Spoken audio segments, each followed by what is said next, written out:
New York, big city of dreams. New York, big city of dreams.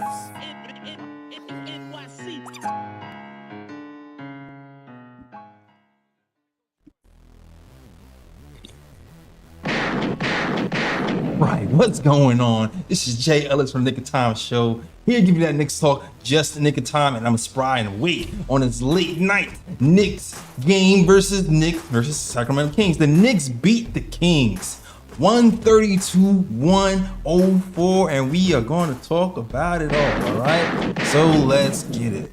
Get into these stats. Josh Hart gives you 18 points, 6 rebounds, 3 assists, and 4 of 6 from 3. Welcome back, Josh Hart. OG Anunoby, the man, the beast, gives you 24 points, 7 rebounds, 8 assists, career high, 8 assists, and 4 steals. Demon on defense, OG Anunoby. Karl Anthony Towns gives you what? 9 rebounds or something, and gives you 3 assists, and also chips in 26 points. Come on, Pat.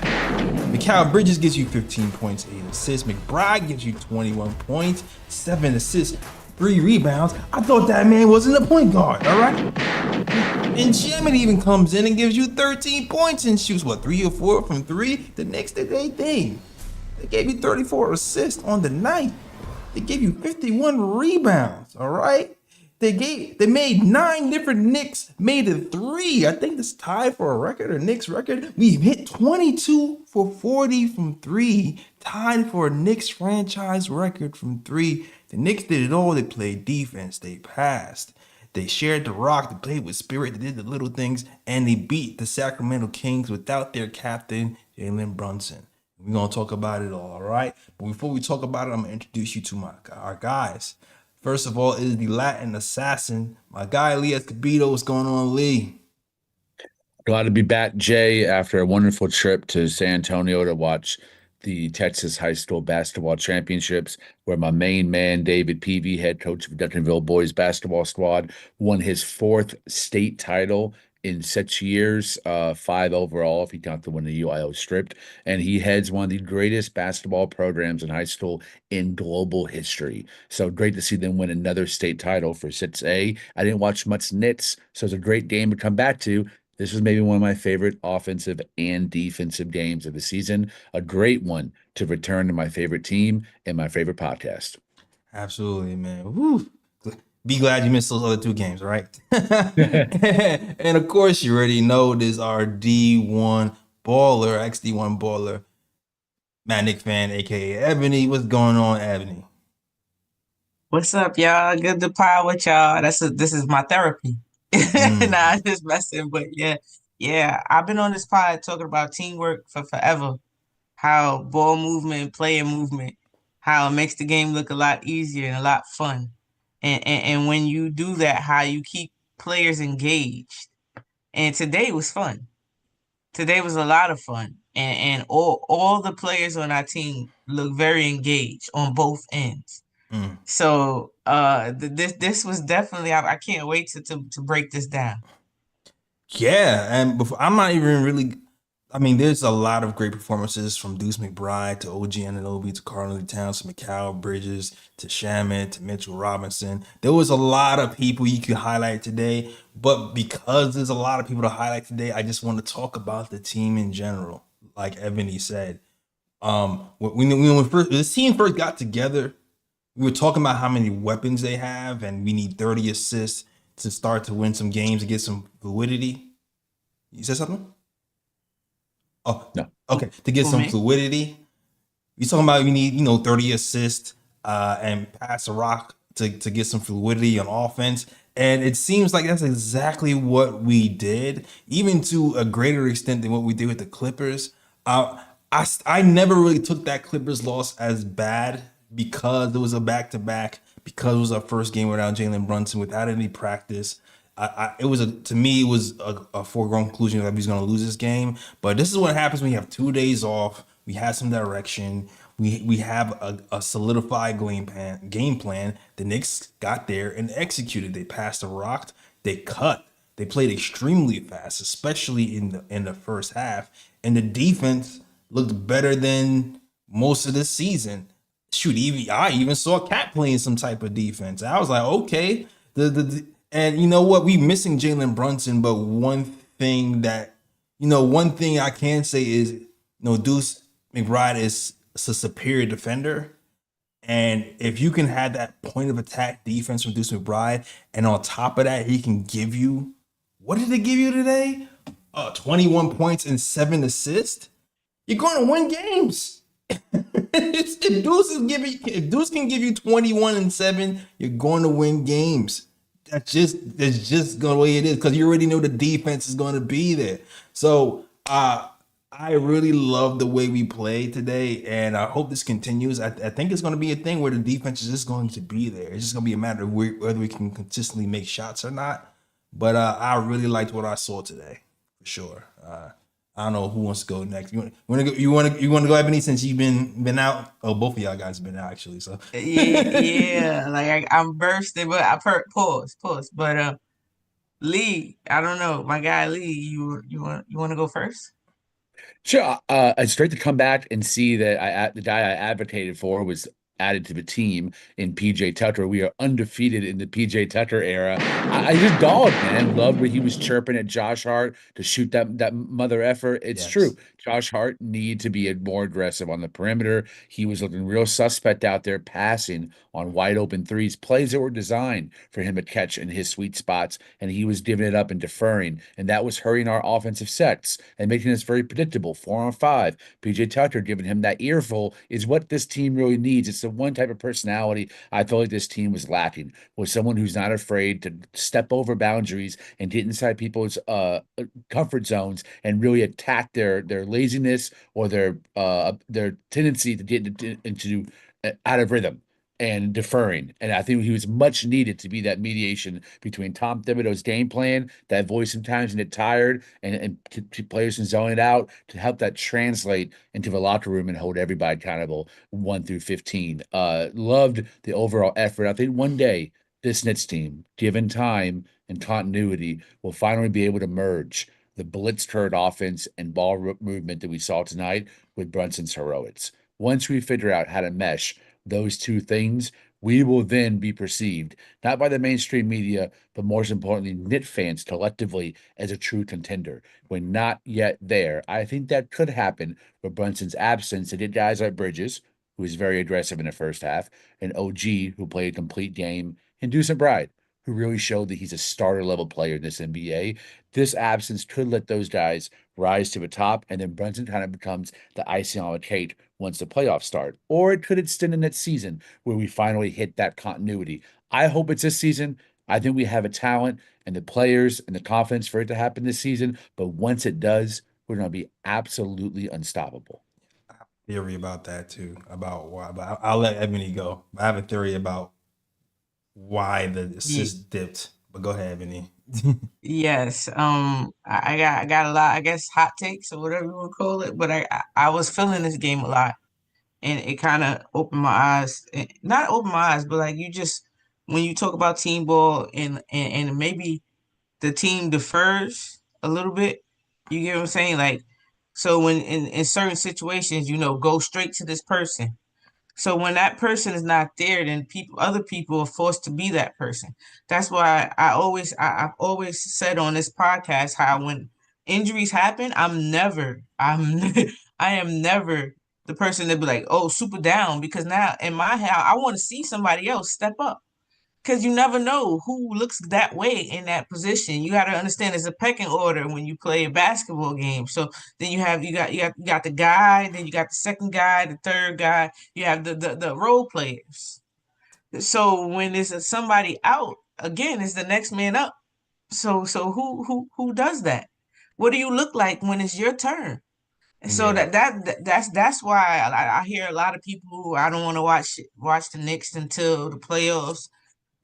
If that's what you think, I mean, if that's what you want, rather, go ahead. Fan how you want to fan. But to me, these are the most interesting games because it shows you what you have. It, correct. it shows you it shows you what the others can do. And today, what team basketball looks like. So if you get these people, you get your teammates in rhythm, you get their confidence at an all-time high without you there. And then the person that's deemed the most clutch in the NBA right now comes back. What does that look like for your team? Yeah. You know what? I've been talking about OG Anunoby for the last few days, and about he kind of has like a little alpha in him. Like you can see it in the way like he wants the ball. And you saw it again today. OG Anunoby to me today had one of his best games again.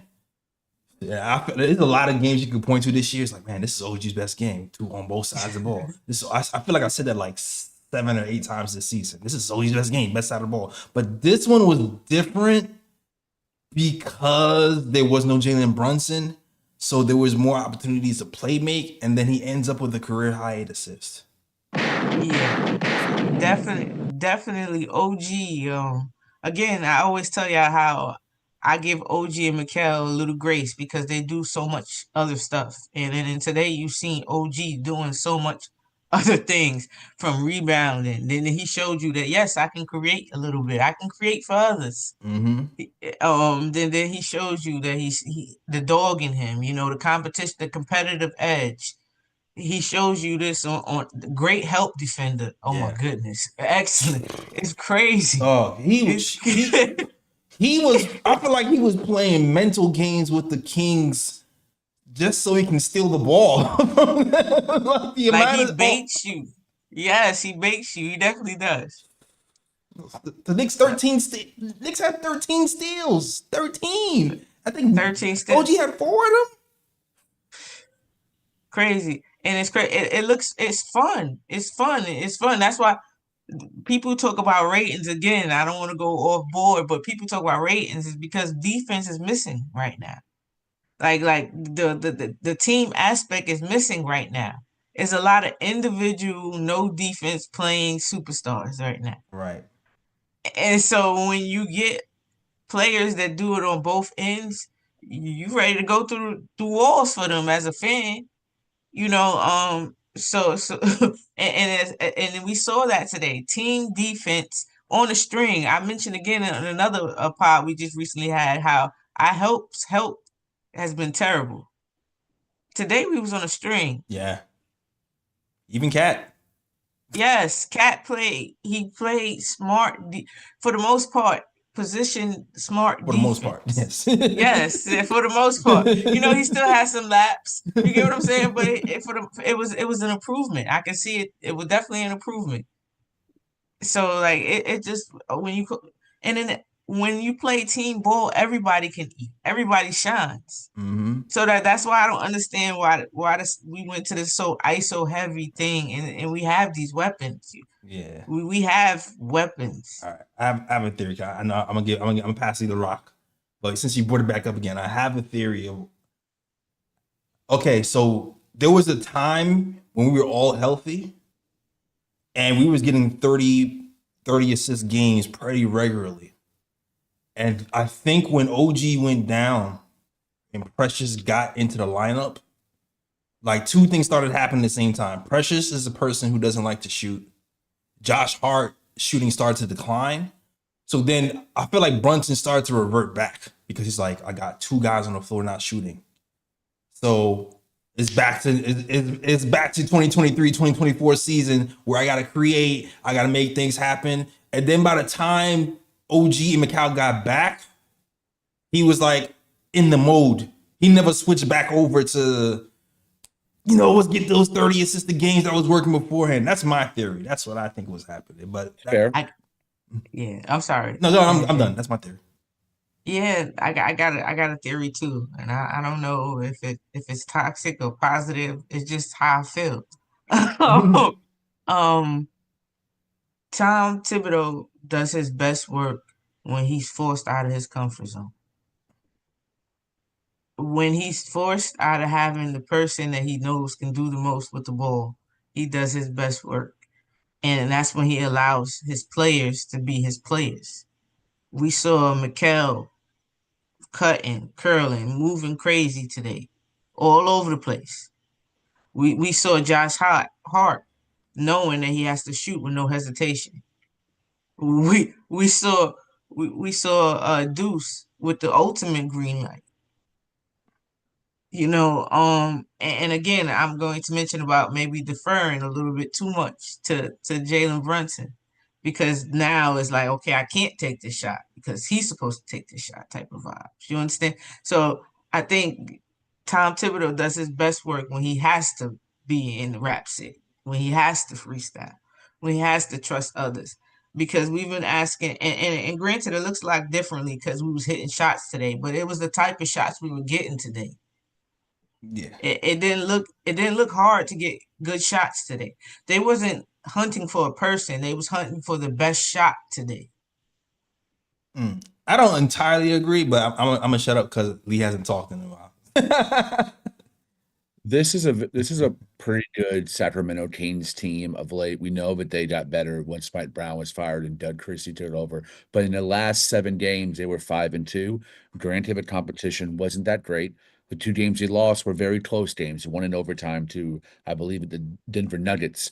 And this most of the stretch out of the 7 games, now 8, 5 of them DeMontis Sabonis, their best player, in my opinion, offensively, and also the initiator of their offense, because they basically run their offense off of DHOs and Sabonis on the perimeter. That's how they kickstart everything, especially with Fox no longer on the team. I think this has kind of allowed for them to become a little stagnant and really over depend on ISO. And Doug Christie tried to mix that up a little bit. He had some high pick and roll action going on. Also was using Keegan Murray as a leaker on the defensive rebounds to try to get him going in transition. The Knicks quickly countered that and figured how to stop that by doing a lot of fronting when they were on defense, and that kind of slowed him down. And he ended up going to ISO mode and shot really horrible numbers tonight, 4 of 11 overall, and one of 6 from 3 after a pretty good first quarter, or at least the first half of the first quarter. I was kind of watching him as maybe the guy that might end up being a bat breaker for us, but Tom Thibodeau countered and really got him under control.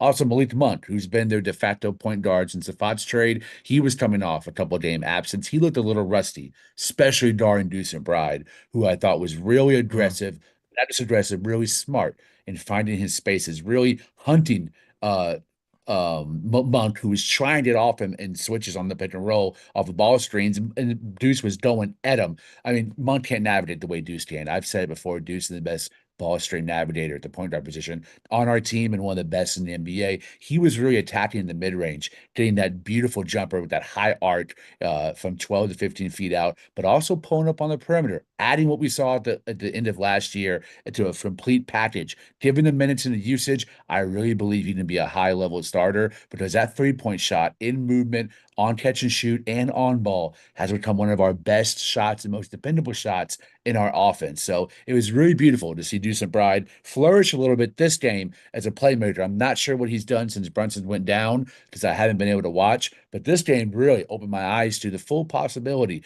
of what Deuce to do. He's already a unbelievable on-ball dog guarding the point of attack, but now he's showing the ability to create his own offense and create offense for others. 7 or 8 assists tonight is no small feat for Deuce. He's someone who really has struggled getting other guys involved, but if he can show growth in that area, we really have a gem on the best contract in the NBA.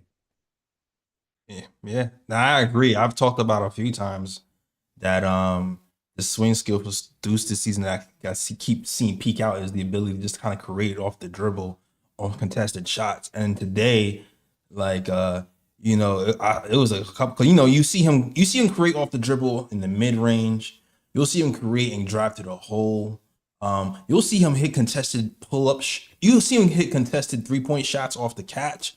But today he was hitting contested 3-point shots off the dribble, and I was like, okay, now we get into some other type of territory now, where you're starting to get like under the radar dangerous if you can start to hit contested pull-up jump shots on 2 levels and get to the hole. So yeah, Deuce. This stretch run, when we talk about people who can step up, we already talked about OG Anunoby being a dog. This can be something that can unlock Deuce even further, and even have him be relied on even more in the playoffs in certain situations.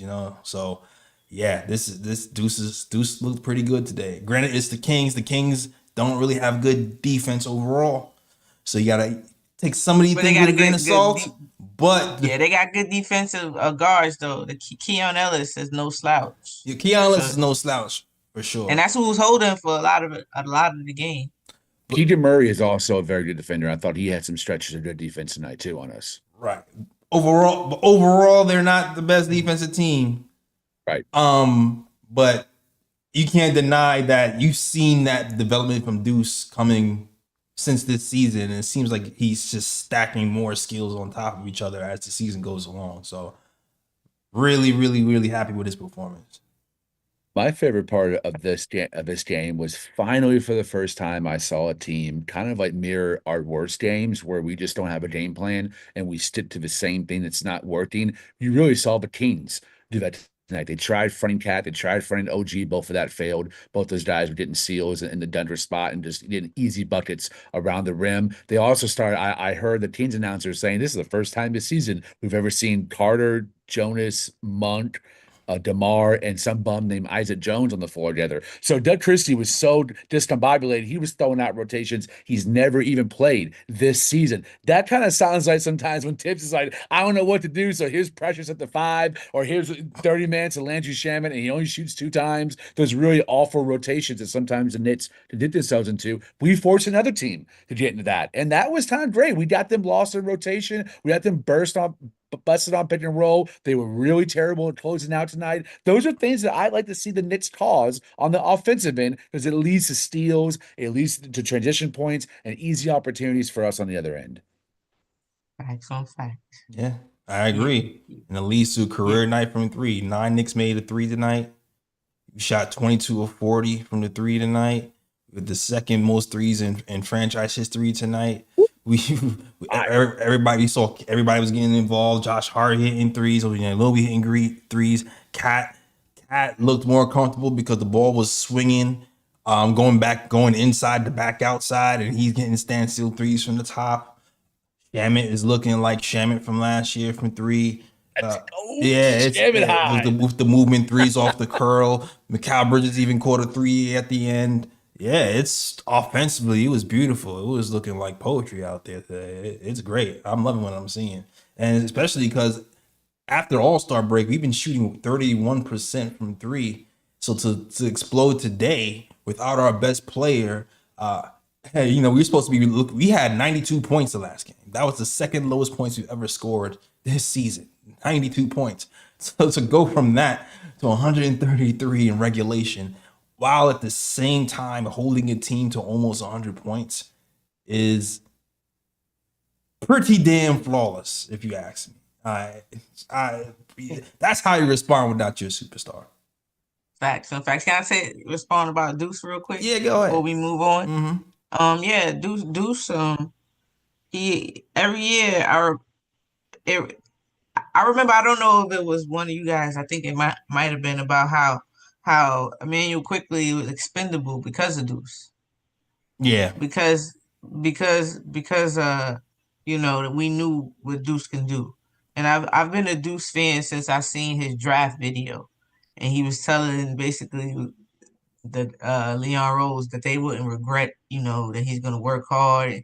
And for some reason I believed him. Like when you see that draft video, you believe him. A person that doesn't back down and with great work ethic, and just like Emmanuel Quickly, everything we've asked of him to improve on, he's done it. The big thing with McBride was he couldn't hit a 3-point shot. Yep. That's why he couldn't stay on the floor. Mm-hmm. And I remember plenty of times saying he get a jumper, he's on that floor regardless. Even when people before he got into rotation, this is what I remember me saying to some folks on in these social media streets. So it's just I'm loving his growth and his confidence, and he's definitely the type of person. The more he plays, the better he will be. He just a student of the game, if you would say. So I always remember, and shout out to Glamour because I seen her tweet talking about she remembered it too about the game against him and Steph last year. And I remember saying games like this, we want him to play because this is how he becomes this is how he becomes an all NBA defender type.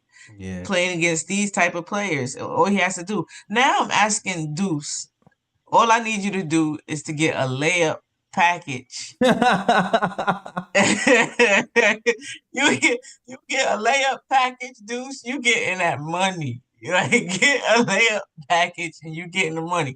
Cause your defense, your energy, everything is on point. Like just Yeah. impacting the game. Even when you don't, even if you're not scoring, just impacting the game in other ways. Deuce is a wonder to have. And again, like Lee has said, the best contract in the NBA because again, if he can get a layup package and continue to do what he's doing at the clip he's doing, he can be on the impact like how I feel Drew Holiday has for Boston. You know, where you just a one player that does so much. Why I love Mitch because there's one player that does so much. And I think that's Deuce too, and so he's so young and continue to grow. So yeah, shout out to Deuce holding it down, 15 points in the first quarter. Yeah. Flamethrower. I definitely want to comment on two names that Ebony brought up. I'll finish the conversation on Deuce with a quick aside. Now, granted, Domantas Sabonis is one of the best pick and roll players in NBA. Jonas Valanciunas is not. So the Malik Monk Valanciunas combo in pick and roll is not one of the most effective that the teams have to employ. But I thought having Deuce at the point of attack to be able to guard the ball handler was crucial in limiting them getting into a rhythm in the pick and roll. And I think it allowed for Cat to take a little bit of a breather because he didn't have to clean up so much to his rim protector when JB is usually in that slot. Having Deuce is a very good containment for a guy like Monk, who's very heavy on ball and has, like a C plus level, a three-level package. He's a very good bench piece. And when he gets hot and it's a hot hand, he can really kill you by himself. But I thought the Deuce was crucial in limiting their opportunities with Jonas as the roller. Now, on the flip side, quiet as it's kept, our main man, Mitchell Robinson, in 16 minutes was extremely impactful. I have really missed Mitch's defense in that intermediate area. You call it the mid-range, call it what you want, but he's not just a rim protector. His athleticism, his basketball IQ, which really isn't talked about enough, Yeah. specifically to Tom Thibodeau's schemes and defensive requests, is elite. His ability to hedge in that mid-range and contain the perimeter at the same time through recovering, also maintaining the level, keeping guys out of dribble penetration opportunities, which the teams have a lot of dribble penetrators that can do so at a high level. DeRozan, Murray, Monk, Levine. These are Keon Ellis didn't even do it. And Mitch, I thought in his 16 minutes was really, really impactful. And that's when the defense was at its most on a string. His verbal communication, his athleticism, his rim protection, and at the very least, if someone blows by somebody in the missed assignment and rotation, he can at least recover and get a block from behind. I loved his minutes. I can't wait till they're increased and we see the experiment with him and Cat sharing the floor. But I also have a newfound optimism that when we need a stop in certain situations, that Mitch can come in with Deuce and we can actually guard the pick and roll if we're against the Lakers or against the Nuggets or against the Thunder, a team that really employs at a high level and a high point per possession. We got that duo now that can really contain it. I mean, Go ahead. it's like Candyman. Yeah, Mitch. Yeah, I'm not gonna talk too much junk yet. I'm letting the games go by and collecting my data, and then I'm going to talk my stuff. I'm gonna join you when you circle the block. Clipped up. Go ahead. Yeah, I'm gonna join you when you circle the block, Evan. I'm gonna join you. So that's it. Like I told y'all, but definitely Mitch. Oh my goodness! As soon as he comes in, isn't it a turnover, a block, something of the nature? Like all aspects of the game, just getting people easy shots. I know Mitch wasn't a good screener before. He was not. Yep. I can tell you that. Yeah, we complained about this on this program for years before you got here, Ebony. He was not a good screener. But this is why you have to update your takes and watch without hate. Because he is not that anymore. Mm-hmm. He's not that anymore. So he sets these great. That's why that dunker spot thing drove me nuts. Because he doesn't just stand there. He does not just stand there. he moves, he sets pick constantly, then he dives to the rim, and if that doesn't work, he'll set another pick somewhere else. Like Yeah. this is what he does. And then we talk about defense, we talk about the rebounds, the secure, we talk about the passing after after the three after he gets the offensive rebound.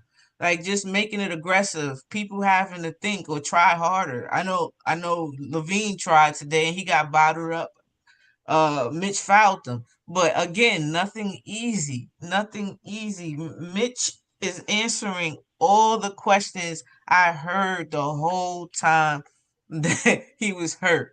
Can he guard the perimeter? Is he going to help with the three-pointer? Today, he literally answered all those questions because I can't remember Sacramento's big name, but he shoots threes. And he definitely did try to take Mitch off the dribble a couple times, and it got shut down. So much so that, matter of fact, I think OG got a steal off of when he shut him down off the dribble.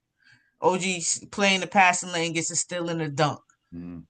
That shows all the doubts about can he guard on the perimeter, about his defense on three-pointers. We seen all of that. You just see the difference with Mitch. And again, I've been loud and saying he doesn't have to do anything special. He just has to be Mitch.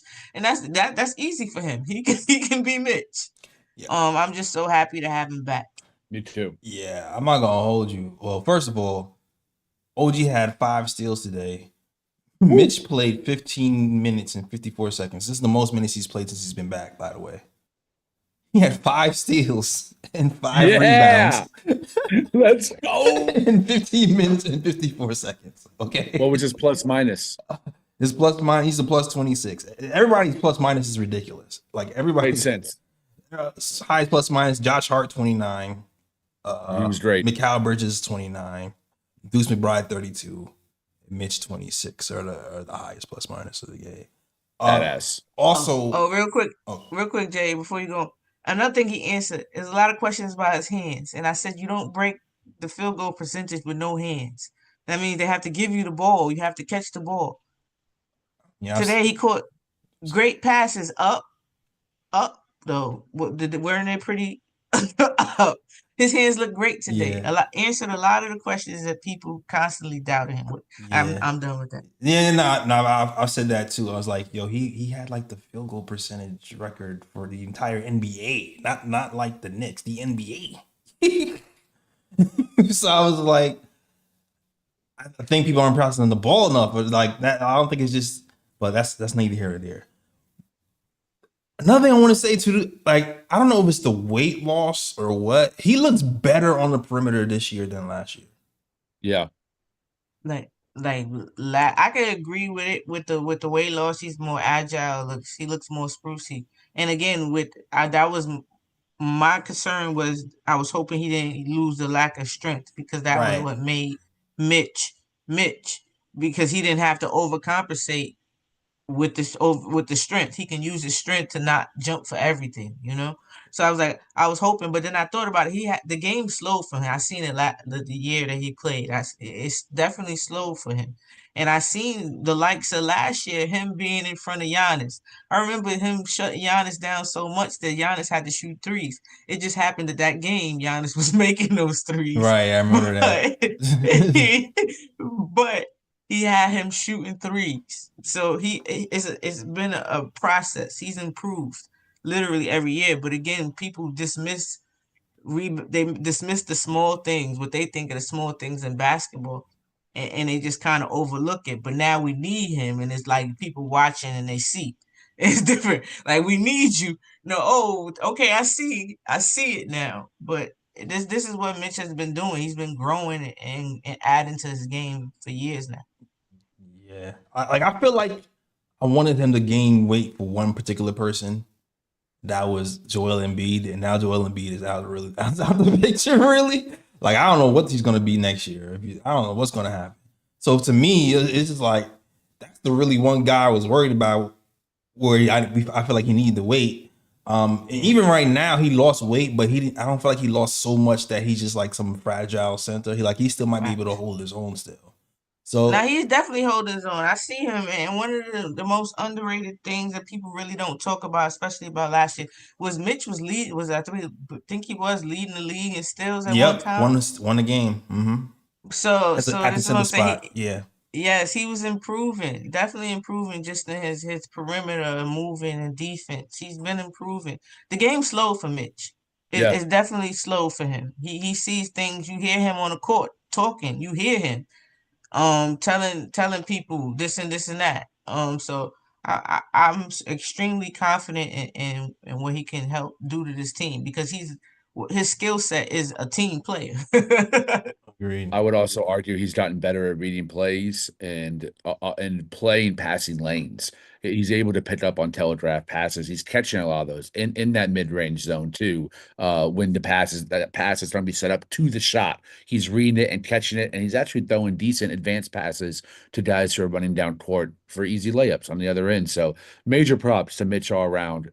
I mean, absolutely much needed, and has shown now in the as Jay said, the largest minutes distribution he's had so far, the real potential we could have on a defensive end with him in tow. Yeah, I kind of feel like maybe it's just a theory because I feel like Cat's defense is starting to turn a little bit back to decent, and I I'm gotta see wondering. multiple games in a row before I say that, Jay. You Yeah, gotta I be know. That's why I'm stuttering as I'm saying it. Because I don't get my hopes up because it was like this game. I feel like he was getting bullied by the Clippers. So the Clippers game, he was pissing me off. But it wasn't. It still wasn't the Lakers game. Did he play the Lakers game? I don't know. But I do feel like he played pretty decent this game defensively. I'm like, is he learning from Mitch now? Because like somebody mentioned he was who mentioned he was hedging today? One of you guys mentioned he was hedging today. I did. Was it you or was it the comments? Did Timmy mention it? Timmy might have mentioned it in the comments. Well, both. If you I would just say I mentioned about Mitch. huh? I was mentioning about Mitch, not Okay. Cat. Like that's something we don't see him really do. We see him just commit and that's it. So the fact that it's like, okay, I'm doubling and now I'm going back to somebody else and I'm being active. I'm like, okay, this is a Cat that we need to actually start to win more games. And this is going to be helpful once Jalen Brunson gets back because he hasn't really been that active as a team defender. He only seems to be really super active as a one-on-one defender. So to add that wrinkle to his game would be really helpful for us. And I was pleased to see that today. Without Sabonis out there, I thought he did a good job of not going to a hard drop for the most of the game. It was soft enough to where he could recover and force guys into mid-range shot without getting looks at the rim. Because if you look at this roster for the Kings with Sabonis out and Fox gone, there's not really anyone that dominates in the mid-range or floaters or push shots. So that's a shot that you should give the opposing team open. And I thought Cat did a good job of giving those shots to guys like Keon Ellis or what's his name? Keegan Murray, to really ice them out and to really stall their offense. Yeah, agreed. Huh? All right, yo. I feel like who else? You want to talk about anybody else? It's funny. I talked a lot about how I feel like Mikal Bridges needs to step up. What happened is everybody collectively stepped up. Mikal still had a phenomenal game. He had like I think 7 assists, 15 points today. Like even though he didn't score 20 or he wasn't like taking a bunch of shots, I still feel like he was more aggressive than he has been recently. And like he's going to the hole a bit more, even if he's kind of kicking it out. Like the kickouts made more sense to me. It didn't seem as passive of kickouts. You know what I mean? But he also was aggressive in certain shots today, like that the 3-point shot or the cutting in the mid range and shooting those type of shots. And then he forced Zach LaVine into 5 turnovers today, only held him to 17 points. So Mikal Bridges overall, I think he did pretty well today in his 15 points, scoring efficiently, playing excellent defense. He was aggressive when he needed to be. He set the tone in the first quarter, which we needed with JB out. He was a guy who kind of took the initiative to be on ball and make the defense adjust to us. So I liked it. And then, as you said, as more guys start chipping in, he didn't have to do as much, and he just picked his spots. And the whole team ate because of it. Right. Yeah, Mikal, he people they get down on him, but I think I understand him as a player. He's just a team player, so sometimes that lacks aggression. Hmm. When you just fit, getting in where you fit in, it may seem like a lack of aggression because you're just trying to do what you can for the team without being a detriment to your team. And at Right. the end, you might be a detriment to your team because Because you're you're not not, being aggressive, right? yes, yes. So I definitely understand with Mikhail, and again, I understand when you're playing in the system that doesn't fit you also. Um, Again, Mikel, I'm gonna keep saying it, is at his best when he's able to curl in the mid range. He's able to move. He's not thinking. He's moving and shooting and grooving. He just looks like he's having a lot more fun Yeah. when he's doing that. Versus when he's not, it looks like, dag, Mikel, you need a hug. I won't give you a hug. So I understand. And this is why I give him leeway because I understand players like him, they're going to come through some type of way for you. It might not always be on the offensive end, but he's going to come through some type of way for your team. Yeah. He's going to do what the team needs Yeah. for him to do. I can guarantee. I feel like if I had to make a bet in the playoffs, there's gonna be some game where it might be tight, and Mikal Bridges is gonna have some huge steal or some huge block, For because that sure. just kind of seems like that's when he really taps in. And so, yeah, I can't wait to see what happens with him in the playoffs for sure. Much Yeah. has been made, including by me, about Cat's lack of volume kind of affecting our three-point shooting. But when I think about the reason why we haven't really been truly five out this season, it's because Josh Hart has been afraid to shoot Yep. and Mikal Bridges hasn't shot enough. Hmm. And in order for us to really unlock that five out concept, which it seems like that's what Leon Rose was going for when he traded for both Bridges and Cat, we need Bridges to take more than three threes. And I did just make a monologue about how he was aggressive when he needed to be, but I think part of his 10 shot diet tonight should at least been half of those in 3-point shots attempts. This is just my opinion. And if you look at the games before, the two that I missed, I'm looking at the box score here and I'm seeing 0 for 1 and 0 for 1. So the last game he shot 12 times, only one of those was a three. I just need a higher uptick in volume. And if Josh Hart is not find his shot, because he's going to take them. He went through that stretch where he was just totally lost his confidence, but it seems to be back. If he's going to take them and make them, if Bridges gets the same level of aggressiveness, we are finally the five out. We're not just theoretically, but it's actually in real time action. And that's when I think we're going to be really hard to stop because we got five guys who can shoot in and around 36% or better. Yeah. Can I say something real quick? I seen something on Twitter and I'm gonna read it to you guys. It says, "This is Mikal Bridges play type distribution, which in my opinion really illustrates how poorly we use him. We use him like we use Courtney Lee." That I was like, whoa. But then I thought about it, like, we really do. Like we Yeah. really do. But then he said, "I love." So it says in they give you like play types, his percentage wise play types.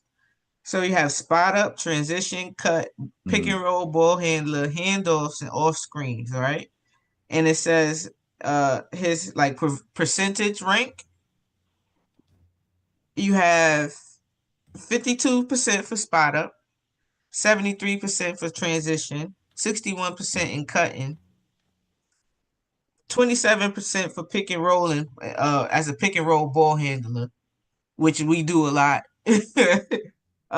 Handoffs, it's 49%, and off screen is at 61%. So like two of the things we do the most is like his two least in percentage wise is spot up and pick and roll ball handle. So again, maybe like that's what I mean. He's in a system that maybe just not built for him right now. But without Jalen Brunson, we need the points. Thibodeau's going to figure that out. Yeah. Yeah, it's funny. I feel I like agree. we're right now. So Landry Shamet, Lee has kind of Lee's talked about like the movement shooting that we need from Landry Shamet. I don't know if you guys have noticed, but like the last, I feel like 2 weeks, he's getting a lot more movement threes than standstill corner threes. Like you're seeing a lot more of Shamit just somebody setting the screen, him kind of turning and shooting. And I think his 3-point percentage is going up because of it. And that might be the type, if we're going to shoot more threes with Mikal, that might be the type of threes we need to shoot with him. Love it. Yeah, No argument. yeah, no argument at all. And especially with I want to say real quick, since we talking about Shaman, let's talk about Shaman. Again, people were killing Shaman. Like he so much reminds me of when Grimes was here. Like the same kind of control. It was like they play good defense, they just don't have the height. And then their worth depends on whether that 3-point goes in or not. So if it doesn't, then people, oh, why is he playing? Why is he in our rotation? Why is he playing over our rookies? These are questions I hear in the social media streets. So to me, it's just the knowing that he's going to keep it consistent. Yeah, it's not going, the shot is not going in right now, but give him some time. Again, he was one of the ones that was hurt for a very long time. Right. It's just the consistent. That's why Tibbs and his vets. It's the him and campaign, and given any given night, they might be able to give you 20, just on a heater alone, It is not gonna happen every night. Don't it's not going to happen every night. But when you might give them an extra workload, they can give you that. Or they'll give you anything they have on defense. That's why they're playing right now. Yes. And again, Tyler Kolek, I know people want him to play, but his very first play subbed in, somebody had him cha-cha slide. Right. So this is why, this is the only reason he is not playing. He cannot make things harder on other people on the defensive end. He did have one good defensive possession where he did stay in front of the ball handler. So I'm like, he's learning. He's going to get there. But right now, he is not ready. Kolek plays defense. He's going to be a problem. Yep. Yeah. He's going to be a problem. Yeah. He just needs to get better. But whoo, because everything else is there. Everything else is there. That's a really great point, Ebony, and I'm glad you included campaign in that too, because during the games I've watched this season, specifically against, well, Chandler got beat on those backdoor plays against OKC. Okay, for the majority of the really important games where we've gotten embarrassed on national television, it's the top contenders. The two guys that I've had the least issue with on pick and roll defense, on switches, and on transition defense is campaign and Landry Shamet. I think those two guys have been the most consistent playing individual and team defense in the big moments. So I agree with you 100%. That's why Tibbs has them in the rotation. And they must be showing something in practice with their shot where he trusts them to get a certain amount of looks every game as well. And I've liked what I've seen so far with both of their shooting in the last 5 or 8 game sample size. Well, I would say this. This is from Jeff T. In his podcast. I know you don't like Jeff T. But I'm only referencing this because he's played for Tom Thibodeau. And he says, he's like, hey, if you play defense, he'll let you. This is for veterans, I think. I don't even know if this is for rookies. But but if you play defense, he'll let you take your shots. So that definitely applies to campaign for sure. But that again, Jay, I tell y'all all the time, that's one of the things that I like. I've never been a campaign fan.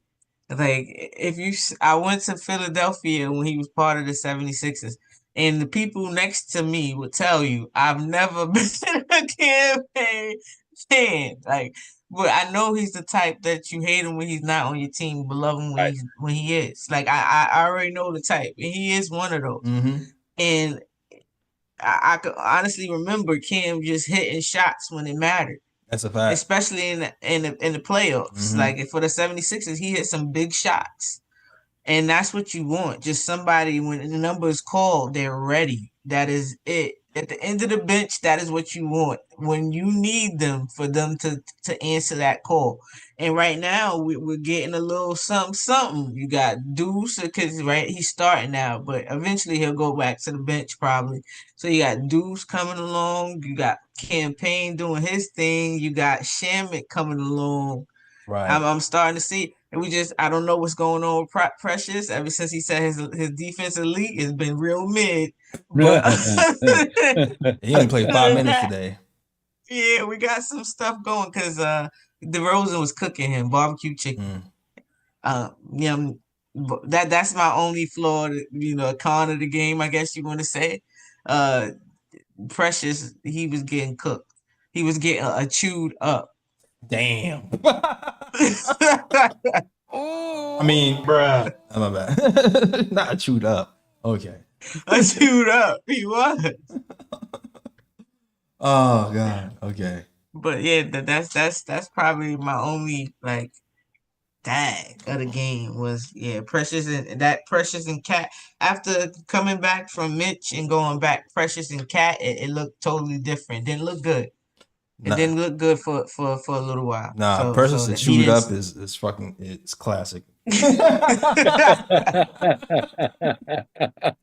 Oh my He's a God. wordsmith. That's one of He's a those, wordsmith.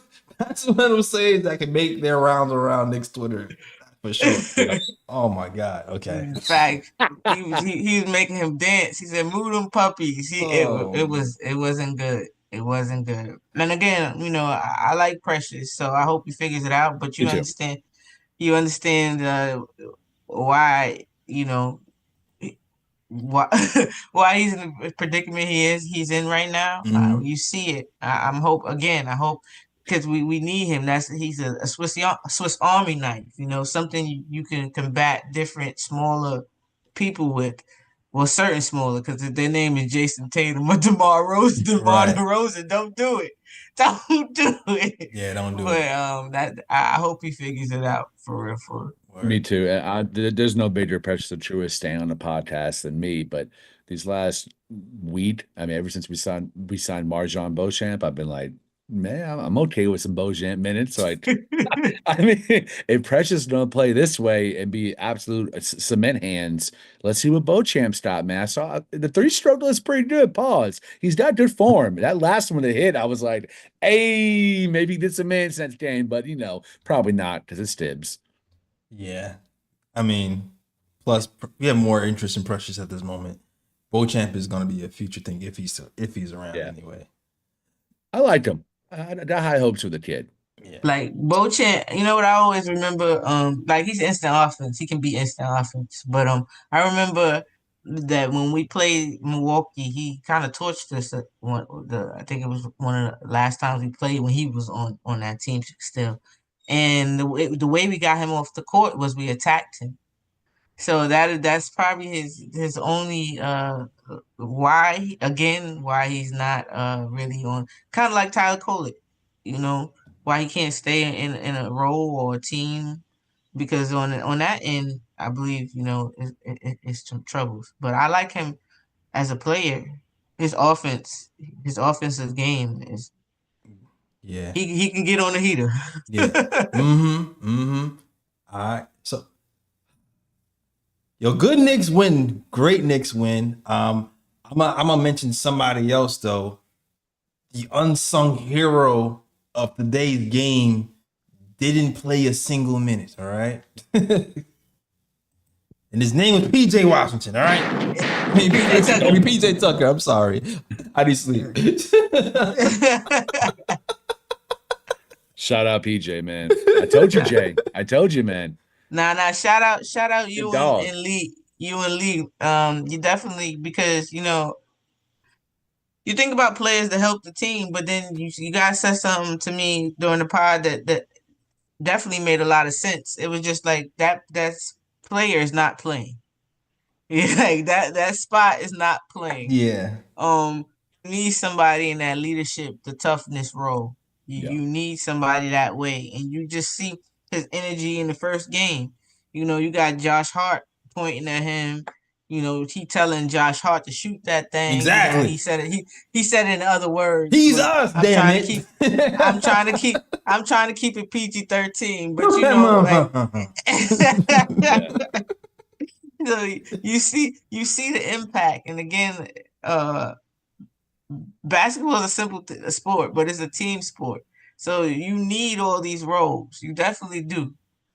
So I'm excited to see how if this continues. Yeah. Yeah, people have lamented like we need a quote unquote enforcer for almost the entirety of the Tibbs era. Someone Mm-hmm. really jaw at somebody and getting somebody's drill. But I never really thought it was someone who was going to be a Anthony Mason type or Charles on the court to throw a punch. That's not the what the NBA is right now. We need someone in the locker room that's going to call out some of our guys who have a tendency to be soft soy boys, guys who have a tendency to defer offensively, guys who get into their feelings, guys who sulk, guys who are high pitched. We'd had a few of those guys in our locker room, and they're some of our most favorite players, right? I'm talking about Bridges. I'm talking about OG. I'm talking about Cat. These guys have a tendency sometimes to be whiny, obnoxious little bees. And we need someone not to go throw a punch at some other team, but someone who can really get in their face in the locker room behind closed doors and set them straight. And but this is your role. Play it to perfection and don't step outside the boundaries of that. Know who you are and what you bring to this team and do it 110% every night. We haven't really had someone who has garnered that respect. PJ hasn't. Dude's been in the lead for over 15 years and actually has a championship as a starter. So he's earned that respect. I'm glad that that's how Leon Rose used that last position. Yeah. He about to be our Udonis Haslem right now. We need it. This roster needs it. Yeah, and this roster absolutely needs it. So I welcome him here, and he's talked about it. He wanted to come here. He says, "I wanted to go somewhere where I can be me. I'm just a realist, and I want to win. I don't know another way to put it. Just my reputation over the years of being tough on the court and kind of being a vocal and kind of being vocal a little bit. But that's all a part of just winning for me. So like a lot of these NBA podcasts, they talk about the different types of leaders, and it's like there's this top scorer, and then there's the leader. Jalen Brunson is definitely a leader, but PJ Tucker is, I feel like, a different style of leader. So it's I feel like it'll be like a nice little balance, especially you have Jalen Brunson who's going to talk to you, he's going to lead by example, but also call you out, but he's going to call you out in a certain way. You know what I'm saying? He's not, and then PJ Tucker might be a little bit more in your face with it and joke with you and a little bit more boisterous. So I welcome that other voice in the locker room for sure. Hell yeah. All right. So welcome PJ Tucker. If you did not know, if you're living under a rock, PJ Tucker has officially signed with the New York Knicks on a 10-day contract. And I think we can re-sign him. I think we can re-sign him and then sign him for a full guaranteed after that. I believe that's the order. All right. Love it. Fritz, is that true, Mr. NBA Economy? Did I get that correct? All right. Yo, salute to the chat, man. We just shout out the chat before we close this out and get to the oohs and bros. Shout out to everybody rocking with us at 2:30 in the morning. Y'all, okay, I see what it is. We winning at 2:30 in the morning. Y'all here. I feel ya. Before it's me, Timmy, Glamour, and a cheerleader in the chat. I salute you guys. Shout out to CC, shout out to Nick Yak, shout out to East Blue Drew, shout out to Washington Entertainment. Shout out to everyone else rocking with us at the KOT show at 2 in the morning. Hey, I got work in the morning. I appreciate all the support, man. We're here after every Knicks game. Late, early, afternoon. We here talking Knicks basketball. March Zone 1, 2. Shout out to you. I don't think I've seen you, March Zone. Queen, I see you, Queen. Shout out VSN Queen. Yes. Oh, shout out to VSN Queen too. Definitely. Wise, S. Parker. Okay, all the early birds. I seen Glamour here too. I don't know if you said. I don't know. Yeah, pretty much. Yeah, I see. I shouted out Glamour. Okay, I'm sorry. I know. My memory shot. I'm sorry. Roses and petunias. Roses and petunias. I almost set myself up. I was listening to R&B on R&P. And then it almost was lights out. I had to stop. Oh man, you've been hilarious as pod, Ebony. Yeah, she's been storing up all that. Funny. I was like, I feel when I don't pod, y'all, I feel like, oh my God, I'm congested. That's serious. Like you gotta sneeze, that won't come out. Yeah. That's how I feel when I don't fly. I feel you. Crush just a chewed up, man. Bainer, Classic. that was a bar right That's there. a classic. All right. Let's get to the other parts of the show. Oh, real quick, Jay, before we get to the parts of the show, I just wanted to ask y'all, if I told y'all we lost the rebounds and the points in the paint, would you think we won this game? No. We lost the rebounds and the points in the paint, and we absolutely blew them out. That tells No, you we won how the well we rebounds. shot from the 3-point line. We and won our rebounds. defense was. Huh? We won rebounds. That's what I'm saying. If I told you we won the rebound, Mm-hmm. I mean points in the paint. I'm sorry, second chance points. Oh, okay. That's what I'm talking about. Yeah, we lost offensive rebounds too. Yeah, a second chance Real points. bad. I'm sorry. Real bad offensive rebounds. So and we still won. You probably be like, nah, nah. But we did. We were shooting lights out. And again, it was the type of shots we were getting. It didn't look like a struggle today. Got you. Yeah, I see. We got our offense rebounded. Yeah, that's the thing about flying around on defense. You usually concede offensive rebounds when you fly around like that. That's just the trend usually. All right, that's just something. We had 18 assists, Jay, in league at halftime. Yeah, that's crazy. Pretty good. A lot of them from McHale and OG. They were huge tonight, moving the ball. Mm-hmm. All right, I'm good. I'm done now. All right, now it's time for one of the favorite parts of the show. Do you want to do bruh picks? Mm-hmm. Bruh picks are usually the stupid, the dumb, the idiotic that you want to point out and say this is stupid, dumb, and idiotic. It could be a play, it could be a comment, it could be a take, it could be anything. So I don't know if you guys have any bruh picks y'all want to point out. Yep, I got a clip. I got a clip. No, I got a couple. Dochi and the hate. She's getting hate because she said, well, her friend coached us, it's talking back and forth. And she said a red flag for her is straight males. Now that is her preference. And she's not saying like to be around you guys or anything. But dating, she likes feminine people. That's it. Like she's come out and says she's bisexual or whatever the case may be. Mm-hmm. She just like her people, male or female, feminine, and people biting her head off. Oh, this is why they want to push division and this and that. No, she just don't. You're not her type. That's it. I'm pretty sure you're not a lot of people type. People take that stuff too personally. Yeah, stop it. Let people be. People just look to be offended all the time. I don't know. Just stop. It's not that serious. It's not that serious at all. At all. It was a joke. It was just a joke. It was a joke. And it's okay. I understand. She likes feminine people. She likes feminine. And then again. With people worried about other people's business. We got Dejanay Carrington, who's a WNBA player. She actually dates one of her teammates, and they're actually on the same team now. They just got to the same team, right? Or whatever.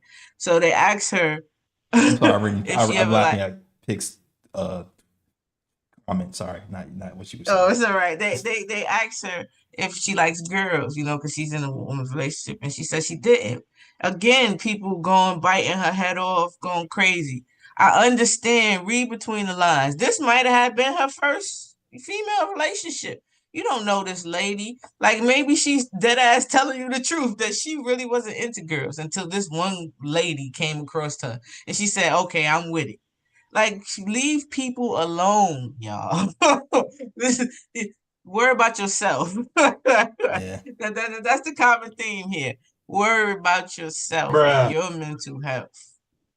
Okay. And Draymond, because I wasn't here. Oh yeah, I covered that. I was not here. Yeah, I definitely covered that. Draymond for sure. Yeah, Draymond had to get it. Again, I had posted on Twitter. The thing about calling things new is eventually they become old. You did all of this talking again about being new media, talking about basketball, bringing facts to the sound real good, sound real good for you to do the exact opposite every chance you can get. Yeah. For you to turn into the very folks that you said you can't stand. Well, you know Draymond don't like accountability and My man had the worst apology in life. And before the apology, just the comment was terrible because it was so untrue. Like Cat didn't score 40 against Miami Heat and Jimmy Butler. It just goofball material, real goof troop material, bruh pick, all that. Hall of Fame, bruh pick. And the plug your and the plug your podcast in the middle of the so-called apology. Man, I said it in my tweet. I've never seen somebody regress in maturity like yeah. Draymond Green. And this is coming from a former fan. Like you couldn't tell me nothing about Draymond. You know I like defenders. So Yeah, you he's couldn't tell. Yeah, sorry. Go yeah, ahead. he's 60 going on 12 mentally. It's crazy. But yeah, definitely bro for Draymond for sure. I'm tired. I'm tired of him. Tired of him. And I had another one, but I can't remember. I'm not gonna get off political, but y'all know our whole situation as a country. That's a bro picking itself. Yeah, my man's supposed to be the business president that's supposed to write the shit for the economy. My man called. My man said, "I'm gonna run this company, bruh. What? What? You gonna run this? And I'm gonna run this country." That's what he said. They telling you all the facts right in your face. Yep. Like that shirt. Like somebody wanted. I seen a sign on Twitter that says, "Say Trump, I heard you like a dumb."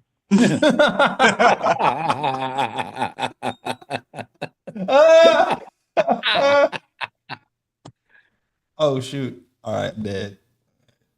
That's what I was saying about that. But I'm gonna leave it there. That's all I can remember. Actually, I know I had some more, but I know Oh R&P. man. Yo, Lee, you got any bro picks?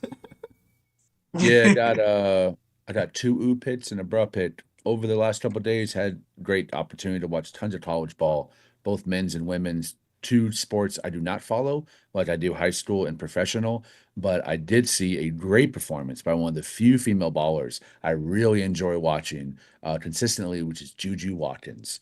She is one of the best scoring female basketball players I've ever seen in my life, and she plays defense.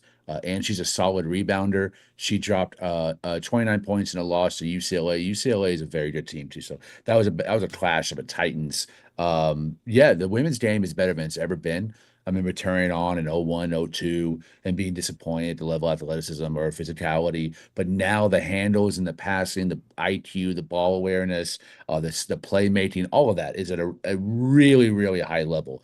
And I think the game is just advancing internationally and nationally in both genders. It's unbelievable where it's at. And Juju Watkins, I think, is one of the greatest scorers the game has right now on the college level. She surpassed Caitlin Clark's first two seasons of points, combined points, which was a huge milestone. People would never have expected that would have happened this early after Caitlin Clark leaves college. So major props to Juju Watkins, which leads me to the second best performance I saw. I mean, the second performance, which is the best performance I've ever seen in my entire life in a regular season game, which is Nikola Jokic, who I actually have to admit now I think is the MVP over SGA after his unbelievable 31 point, 21 rebound, Yeah.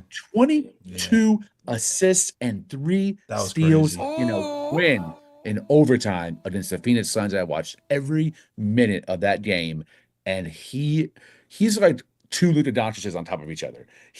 It's a two Lukas in a That's trench funny. coat. That guy's ability in every aspect, but defense is elite. I think he's probably the best passer in the NBA. Maybe the second or third best rebounder and a top 10 scorer. I think the man's a top 5 center already, and he's going to go down as a top 10 player of all time. I can't believe how unbelievably talented this big, goofy international Serbian is. You look at him, and he looks like someone that's going to beat your ass as a bouncer in a late night club. He does not look like a basketball player. But what does a basketball player look like now when you got Luka Doncic and you got Victor Wembanyama and Nikola? The game is changing. And I think we're all better off for it at how international it's gotten, how diverse it's gotten. Joker is a badass. I tip my hat to you, brother. You are an unbelievable, greatly skilled player. And my one pick, Brad Pitt goes to the Miami Heat. I saw on Twitter at BrunGod tweet out the Heat have choked 20-point leads in 15 different games this season. No one is going to talk about it, but Stowe has been effing awful this season. Bruh. So shout out to the Miami Heat who have choked 15 20-point leads away to losses. You love to see it. RIP. Oh yeah. Love to see. Oh, that's right. You just remind me, Lee. I have to like troll my Heat friend. Please get him. Yeah. Yeah. It's been a while. Can Go go ahead. ahead. Oh, I was gonna comment on what Lee said real quick about Juju. Again, y'all know how I feel about defenders. So Juju plays both sides of the ball, and while Caitlin Clark is a great offensive talent, she does lack on that side. Right. So Juju is, and for her to be doing this sophomore year, it's crazy. Sky's the limit for that young lady. Team player that she probably gonna break every record that there is. And Eb, very, very Maya Morris in my eyes. Just Eb, when you think about her, where she can end at the end of the game, because again, she has all the offensive abilities, but then does it definitely on the defensive end too. So yeah, Yeah. I understand why the Clark fans feel threatened. They should feel they should feel that way. Ebony, I don't know much about the women's college game, but Juju Watkins is probably the player I've watched the most this season. From my limited vantage point, I would call her defense elite. From what I've seen on a team scheme and also individual guarding and ISO, she also protects the rim and transition. Would you say, is she an elite defensive player or just a very good one? Because from what I've seen, I've only seen a few games. I would say elite. I'm very off and on with the college games, but no, she's a defender.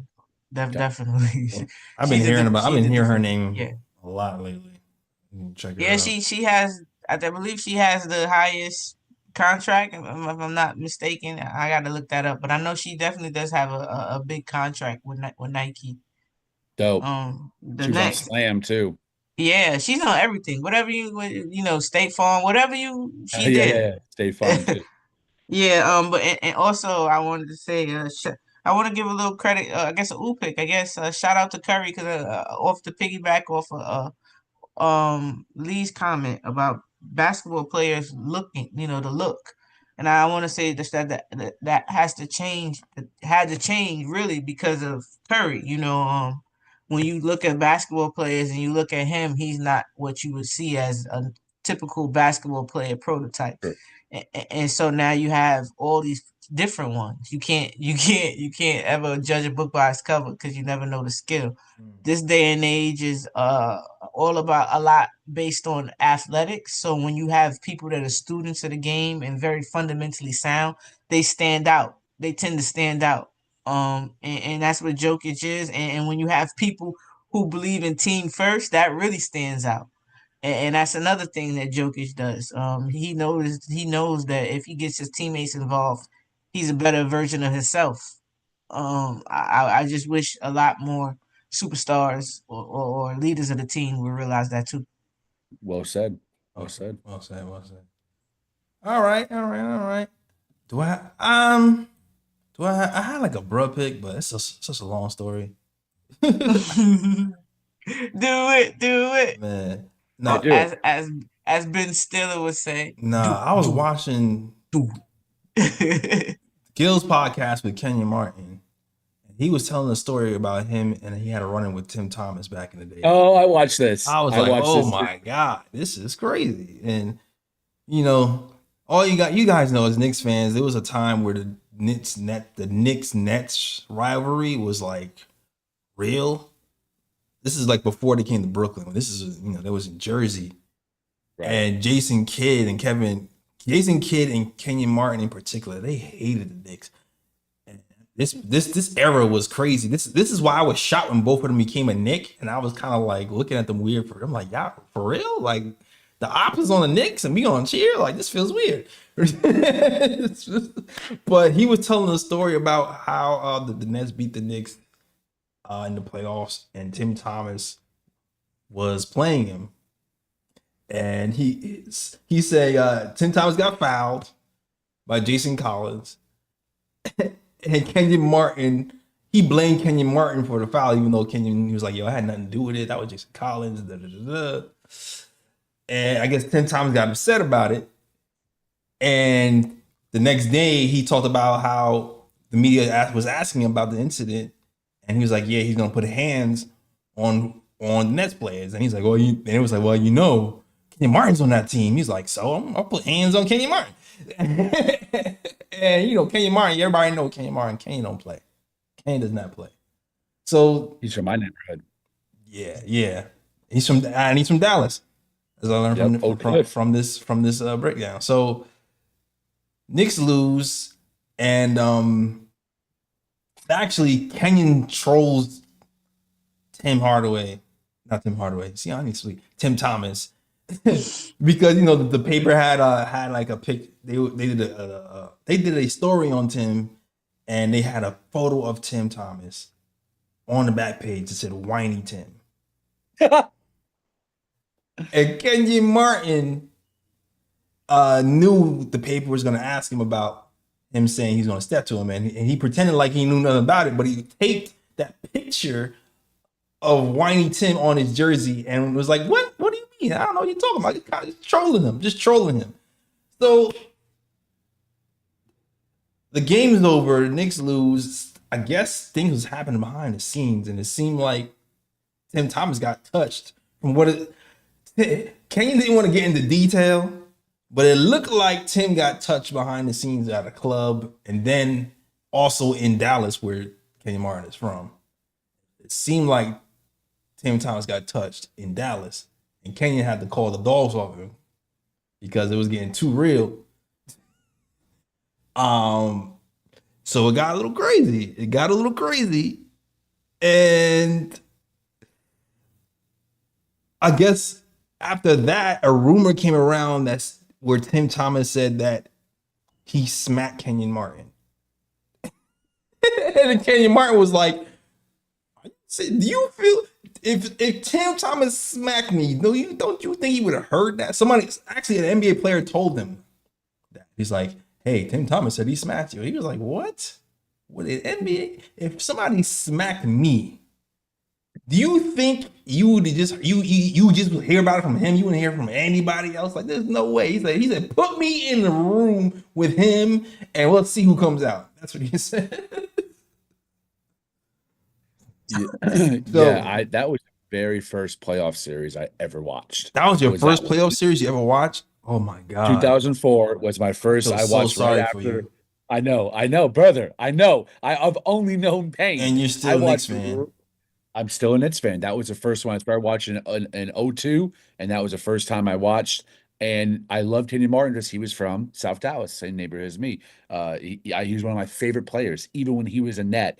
And that whole story, he went on to continue to say that there were people when Tim Thomas played for the Mavs, I believe it was the last year of his career, 2010 or 2012, he was on the Mavericks, and people in Dallas were telling Kenyon we're going to kill him.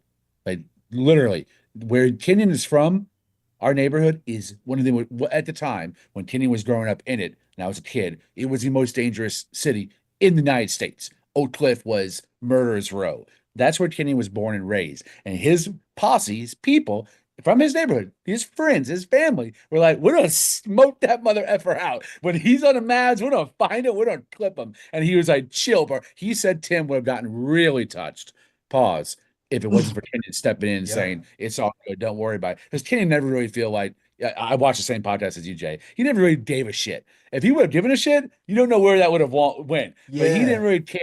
So he hit the brakes on it. But yeah, it's an unbelievable interview. I've always wanted to hear expounded on. Yeah, he said at the time Kenyon he said he had 2 strikes because he was fighting in the NBA, and David Stern told him if you hit somebody else, you're out the league. So he was on his best behavior. So he wasn't trying to take it nowhere. else, really. So Yep. I guess it kind of gave people the green light to kind of mess with him because it's like, oh, you can't do nothing, you know. Maybe that's what that situation was. But yeah, dang, bro, picked a former Knick, Tim Thomas. Bruh. One small extra aside to that, not many people remember this, but Tim Thomas didn't injure in game one. Game two, Penny Hardaway started in his place. Penny had one of the most underrated playoff performances for the New York Knicks. Didn't shoot great, but really was our second best player in that series. In game two, when he started, my main man, Penny Hardaway, dropped 13 points, 10 assists, 7 rebounds, 2 offensive, and 3 steals. Shout out Penny Hardaway. In a loss, Penny. in an L. It was a loss, but he still played well. And for 21-year-old Lee, that's all I need. That's all you needed for hope. I got something else too before we close out. I know we're trying to get it close out, but I seen Nick Yak's comments about Jalen Brunson. Nick Yak, I'm not blaming Jalen Brunson. Nobody's perfect, and I would never put people on a pedestal. So I'm always gonna call it how it is. If I can add anything to Jalen Brunson's game, it would definitely be a more fluent passing, playmaking, maybe a lob package, because he's not much of a lobber. Like I don't. I've seen him attempt it. Sometimes it works. Sometimes a lot of times it doesn't. But every player has their flaw. Again, I know Jalen Brunson is a team player, so I'm not blaming him for calling him selfish in any state. You know, but he's no Trey Young when it comes to that. That 7 assist game spoke numbers to me. It rang alarms to me. He started 7 assists in the first quarter, was it, and ended the game with 7 assists. Because when it's something is truly not you, you know, you do good at it for a while. But if it's not your game, you know, think the things seem to, you know, even out. So again, I that's just something he's young. So and we see, and that's why these games that he was just playing before he got injured was so big to me. And I spoke about that on the pod too, how it's just not the words, it was his actions of him trusting his teammates in that fourth quarter, giving you the last second shot. That shows actions, not just talking. That shows that you're trusting your teammates. So that's it. That's all I'm talking about. So Jokic is a very, very seamless passer. The thing is on a like the Magic Johnson. That's Jokic. It's just that's no thinking about it. Yeah. That's it. Word. But yeah, that's it, man. Let's wrap this up because I actually gotta go to work and wake up in like 4 hours. But yeah, that's the show, guys. Yeah, Ebony, let them know where they can find you. You can find me here after every post game. You can find me on Twitter, Twitch, Instagram, TikTok, Mad Nick Fan. Do the pregame space every pregame at Your Take Knicks on Twitter if you catch me, and occasionally, well, especially when WNBA season is, but occasionally right now at Bowling with the Queen spaces for women's basketball.